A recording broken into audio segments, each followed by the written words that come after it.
அகத்தியர் திருவாய் மலர்ந்து அகம் புறவென பிரிந்து இயல் இசை நாடகம் என்னும் முக்கணியாய் கனிந்து வல்லவன் ஓலையில் சிறந்து அவ்வையின் வாய்மொழி தவழ்ந்து கம்பனின் கவிதைகளில் மலர்ந்து இன்றும் கலந்தனை விளக்கம் என நிமிர்ந்து நிற்கும் என் அருமை செந்தமிழே பைந்தமிழே இளந்தமிழே உமை வணங்கி அவையோட துணை பேரையும் வணங்கி என் உரையை துவங்குகிறேன்.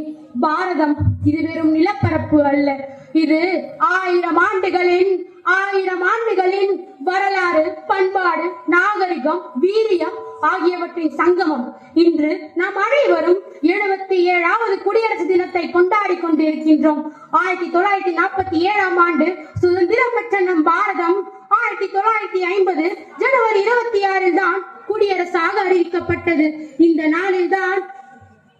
நாளில்தான் இந்தியா மக்களால் ஆளப்படும் நாடு என்ற அடையாளத்தை பெற்றது.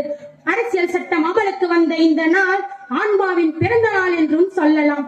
இமயம் முதல் குமரி வரை ஒரே இதயம் துடிக்கும் நாடு. இமயம் முதல் குமரி வரை ஒரே இதயம் துடிக்கும் நாடு.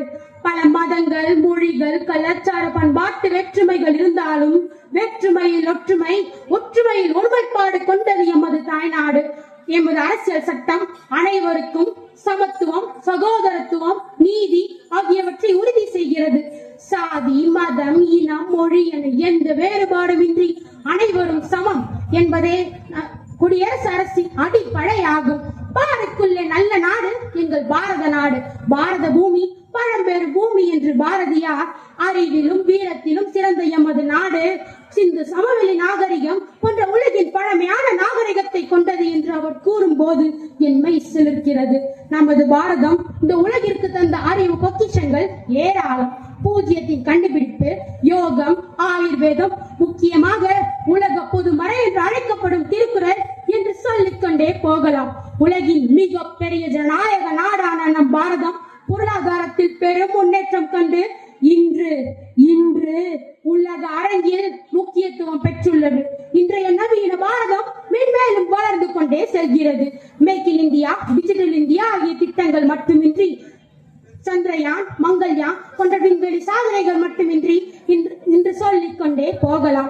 இந்த முன்னேற்றத்துடன் சேர்ந்து நம் நாட்டின் மதிப்புகளையும் பாதுகாக்க வேண்டியது நம் ஒவ்வொருவரின் கடமையாகும். நாட்டுப்பற்று என்பது முழக்கங்களில் அல்ல, நம் ஒவ்வொருவரின் செயல்களிலும் வெளிப்பட வேண்டும்.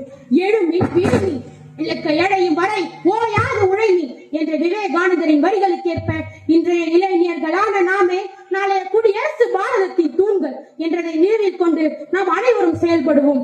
என் உரையை காந்தியடிகளின் வரிகளோடு முடிக்க விரும்புகின்றேன். இந்த உலகில் நீ விரும்பும் மாற்றமாக நீயே மாறு என்று நாம் அனைவரும் அந்த மாற்றமாக வாழுவோம்.